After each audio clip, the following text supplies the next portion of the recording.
Dirtle Magic! Hello and welcome back.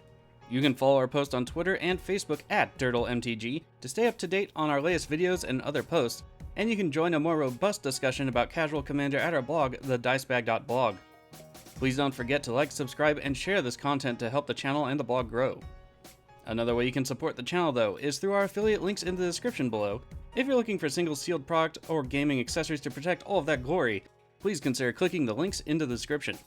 Now, grab some spells, it's time to dirtle. Hello and welcome back. Today I'll be playing Codie, Vociferous Codex, and facing off against Cazur and Ukkima, Reki, the History of Kamigawa, and Nethroi, Apex of Death.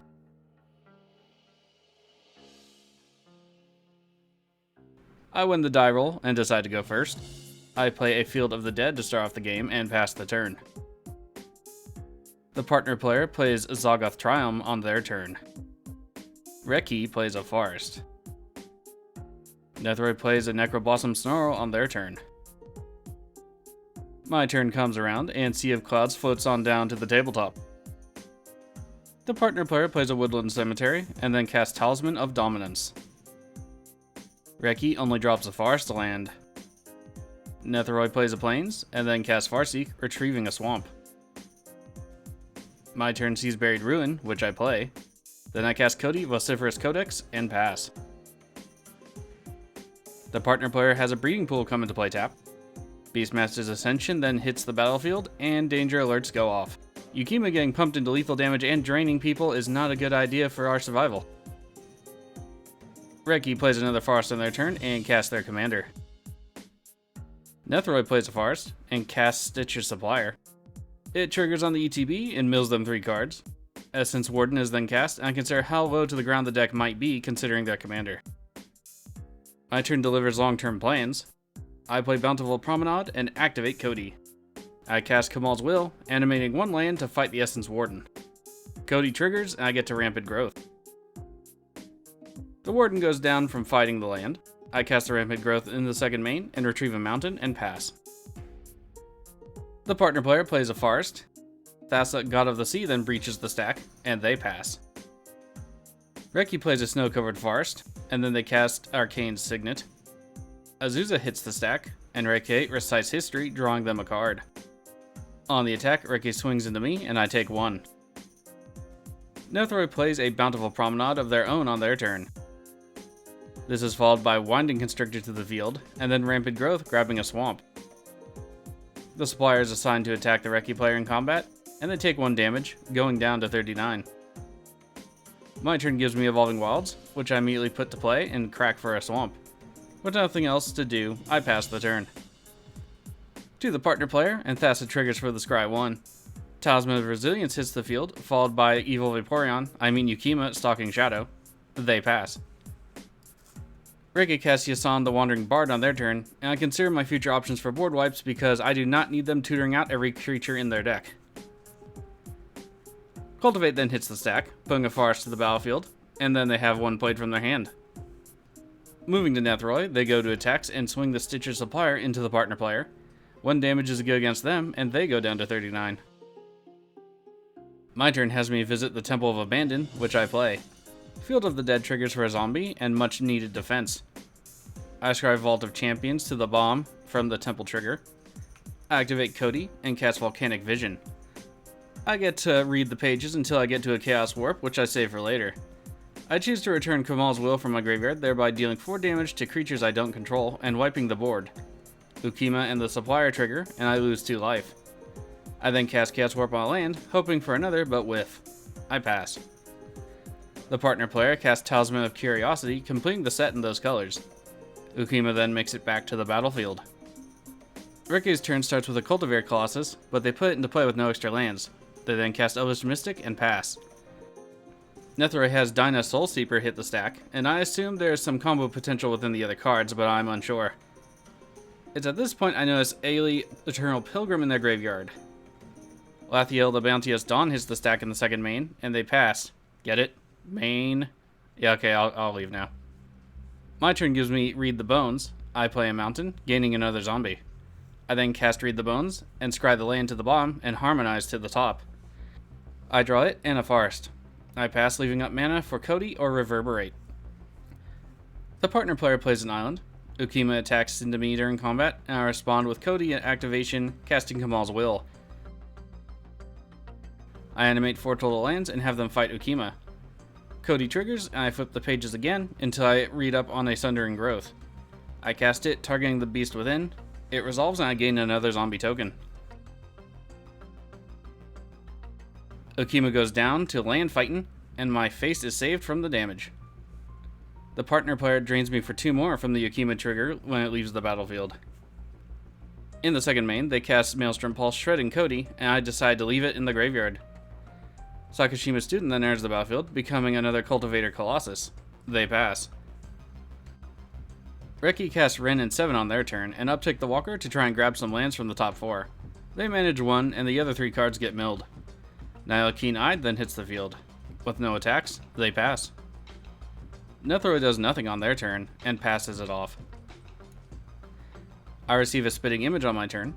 I play a Forest, generating another zombie token. I then cast Spitting Image, targeting the Cultivator Colossus, and creating a token copy of it for myself. I then get to play another land, gaining yet another zombie. Going to attacks, I swing 2 zombies into the Nethroi player, and they take the damage, going down to 36.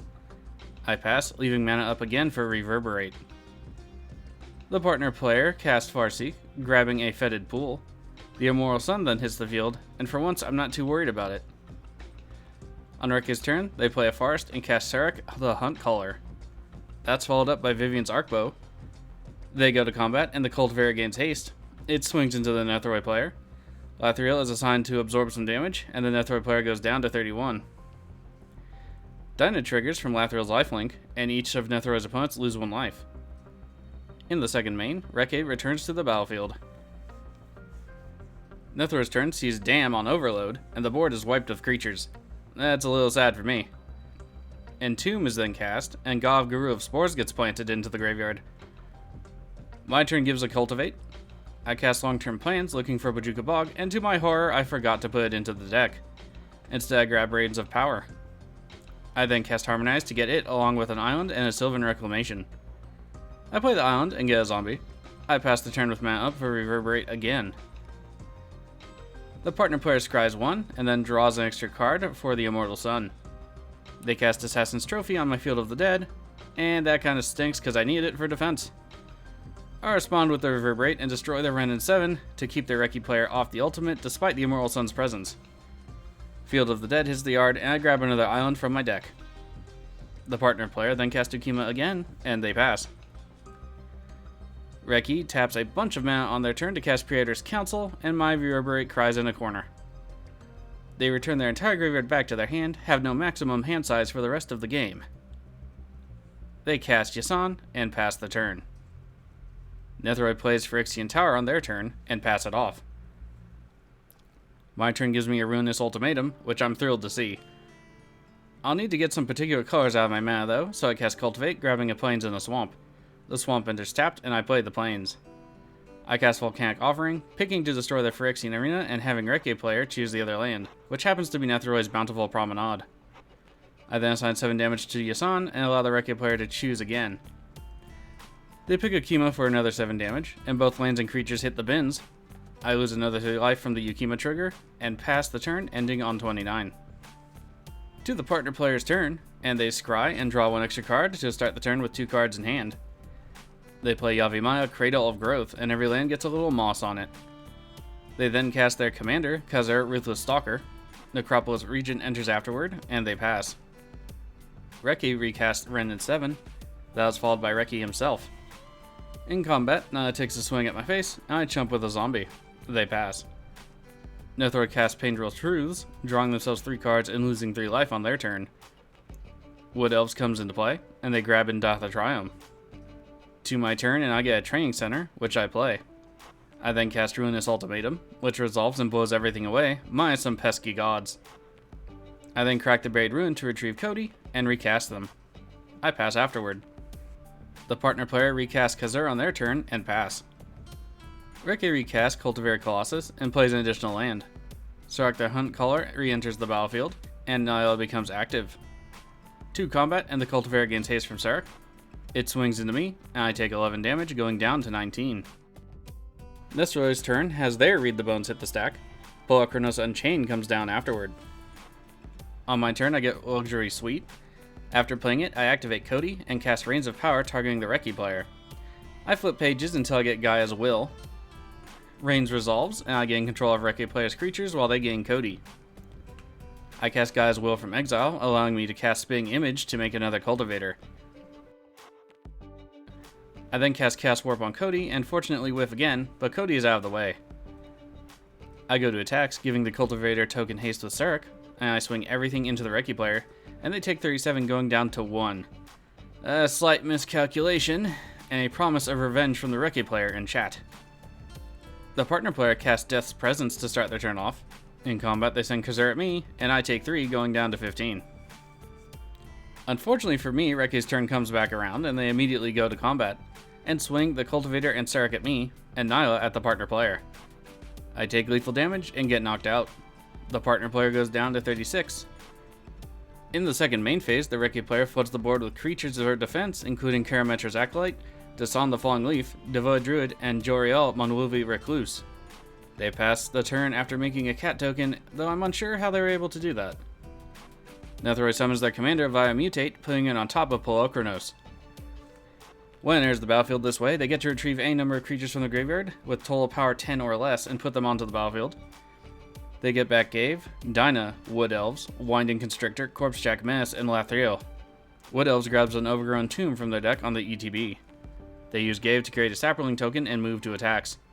Nethroi is assigned to attack the partner player, and they take the damage, going down to 25 and up to 10 commander. Nethroi has that lifelink, triggering Dinah, which drains the table for 1, knocking out the Reki player. At the end of the turn, Lathril triggers and gives 22 total 1/1 counters to Gave because of Corpsejack Menace. Moving to the partner player's turn, they go to cast something but decide to give it up. Good game to our opponents. Codie is an interesting and restrictive commander, and I'm probably going to revisit Codie in the future after I upgrade the deck a bit and figure out what works better and what doesn't. Until then, stay safe out there.